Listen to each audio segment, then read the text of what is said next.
2026-yil futbol tarixidagi eng qayg'uli yil bo'lishi mumkin, chunki bu yilda biz muxlislik qilib kuzatadigan sevimli futbolchilarimiz faoliyatlarini yakunlashi kutilmoqda va bu ro'yxatdagi nomlar sizni shokka tushirishi aniq.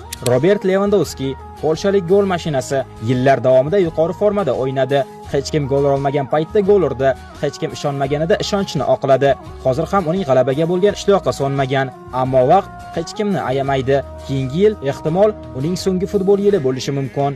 Luka Modric 40 yoshida ham yuqori formada o'ynayotgan afsongar. Modric hozir ham Milan safida yuqori formada o'ynamoqda, ammo baribir u 40 ga kirganini inobatga olsa, keyingi yil Modric katta ehtimol faoliyatini yakunlaydi. Lionel Messi dunyoni zabt etgan kichik shahzoda. U futbolda yutish mumkin bo'lgan hamma sovrinni yutdi, dahshatli rekordlar o'rnatdi. 2022-yilda u nihoyat jahon chempioni bo'ldi va endi u shunchaki futboldan zavq olish uchun o'ynamoqda va Messi ham katta ehtimol 2026-yilda faoliyatini yakunlaydi. Cristiano Ronaldo, portugaliyalik afsona. Uning futboldagi o'rni beqiyos. Krish o'z yurtiga eng buyuk orzuni taqdim etdi. Yevro'ni yutdi va kichik bir millatga dunyoni zabt etish mumkinligini isbotladi.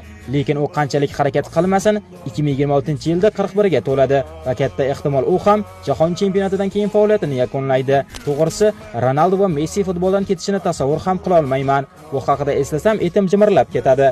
Lekin afsuski, biz bu voqeaga juda ham yaqin turibmiz.